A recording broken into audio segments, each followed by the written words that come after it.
حاجة كده بقت في اللا شعور بنسمع صوتها من بعيد. والحاضر ما تبقاش أناني، امسك أعصابك، خليك عاقل، ما تجرحش مشاعر حد، ساعد الناس، خليك لطيف. لكن معلموناش امتى نقول لا، امتى نقول لا. كتير من الناس بيحاولوا يكونوا لطاف جدا عشان ما يزعلوش حد منهم، حتى لو كان ده على حساب نفسهم، وده علشان التقاليد والعادات والمجتمع اللي بيعيشوا فيه بيجبرهم على كده، واللي بيمنعهم من انهم يعترضوا او يقولوا لأ على الحاجات اللي بتحتاج الرفض او الإدانة. وهو ده اللطف في دماغ ناس كتير، لطف متغلف بالضعف والإرضاء والتوسل والهشاشة النفسية. أيوة انت شخص ذكي ونيتك سليمة، لكن مش هو ده اللطف الحقيقي. زمان كانوا بيعلمونا في المدارس مبادئ الأخلاق، وازاي نكون مؤدبين ونسمع الكلام ونقول حاضر ونعم، وازاي نكون لطاف مع الناس. ومع الوقت بقت عقيدة ثابتة في عقولنا، وابتدينا نقلدها واحنا مش حاسين. حاجة كده بقت في اللا شعور بنسمع صوتها من بعيد. والحاضر ما تبقاش أناني، امسك أعصابك، خليك عاقل، ما تجرحش مشاعر حد، ساعد الناس، خليك لطيف. لكن معلموناش امتى نقول لأ، أو امتى نعترض على الحاجات اللي ممكن تسبب لنا ألم نفسي. فلو كنت من الناس اللي مش بتحب تكسف حد، ومن الناس اللي بتيجي على نفسها عشان خاطر ترضي اللي قدامها، يبقى الكتاب ده ليك، لأنه هيخلصك من الخمول النفسي اللي انت عايش جواه، ويقوي عندك الإرادة والشجاعة، وكمان علشان تفهم معنى اللطافة بشكل مختلف، بشكل ما تكونش فيه ضحية للاستغلال أو التوسل لإرضاء الآخرين. خليك معايا للآخر، لأنك محتاج تسمع كل كلمة اتقالت في الكتاب ده. كتاب لا تكن لطيفا أكتر من اللازم، للكاتب والفيلسوف ديوك روبونسون. ما تحاولش إنك توصل للكمال. الناس دايما بتدور على الكمال في كل حاجة من غير ما تراعي شروط الإنسانية، واللي بتقول إنك دايما معرض للخطأ والنقص. وده مش عشان انت ضعيف أو عندك قصور في حاجة، لكن هي دي طبيعتنا كبشر. فكونك إنك تسعى للكمال فده منافي لأبسط الشروط البشرية اللي بتحكم عالم الإنسان. طبيعي جدا إنك تتعرض للنقد والهجوم، سواء كنت على حق أو كنت على باطل. كده كده الناس مش هتسيبك في حالك. كل اللي مطلوب منك إنك تركز في شغلك، لأن نجاحك الحقيقي مش إنك توصل لمرحلة الكمال، ولكن في النتائج اللي بتحققها والجهد اللي بتبذله عشان توصل للي انت عايز تحققه، وهو ده المطلوب. ما تحملش نفسك أكتر من طاقتك. المجهود اللي بتبذله لو كان أكتر من اللازم، وفاكر إنك ملزم تحمل نفسك أكتر من طاقتك وتبدأ تعمل حاجات أكبر من قدراتك لمجرد بس إنك ترضي ناس تانية عشان تبان شخص لطيف، فاسمح لي أقولك إنك بتدمر جهدك البدني والفكري، وبتستهلك نفسك وأعصابك، واللي مع الوقت هتخليك شخص مضطرب نفسيا. اللطافة مش إنك تحمل نفسك ما لا تطاق، دي اسمها سذاجة ملهاش أي داعي. عبر عن اللي جواك.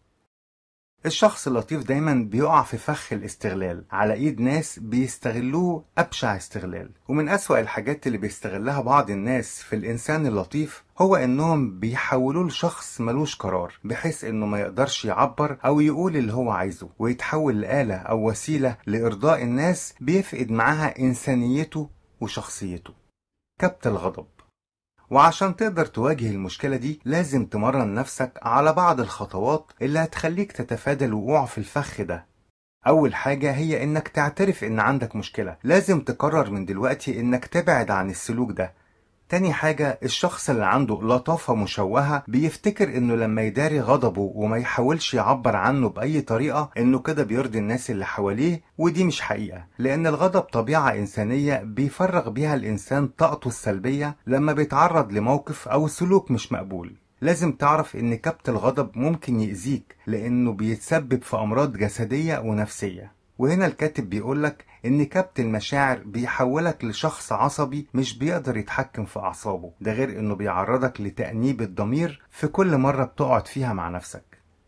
أكبر غلطة بيرتكبها الشخص اللطيف إنه مش بيعبر عن اللي جواه، لأن نمط تفكيره دايما بيسعى للكمال، وبيخاف إن صورته تتهز قدام الناس أكتر من خوفه على صحته البدنية والنفسية. عبر عن اللي جواك بكل أريحية وبدون أي عصبية، وما تخليش حد يستغلك ولا يستغل طيبتك. الاندفاع. الناس اللطيفة دايما بتعاني من الاستغلال والتنمر والهجوم بسبب انهم مش بيعرفوا يردوا في بعض المواقف، لكن في بعض الأوقات بيبقى عندهم ردة فعل قوية جدا بسبب الضغط النفسي اللي عندهم والإحساس بالاحتقار والدونية. وبطبيعة الحال إن أي شخص بيكون معرض للاندفاع الغير محسوب لما بيبدأ يتعرض للهجوم من أي شخص، وده وضع طبيعي وغريزي عند كل الناس. الكاتب هنا بينصحك إنك تاخد حذرك وتحاول تسيطر على نفسك لو تعرضت للموقف ده. حاول تاخد وقتك علشان تدي نفسك فرصة للتوازن والاستقرار النفسي، والحالة دي هتخلي اللي قدامك مستعد إنه يسمعك ويفهمك. المجاملة الزائدة. مشكلتك إنك دايما هتلاقيك عايز تحافظ على صورتك قدام الناس حتى لو ده كان هيسبب لك خسائر كتير، وهنا هتلاقي في مشكلتين هيقابلوك.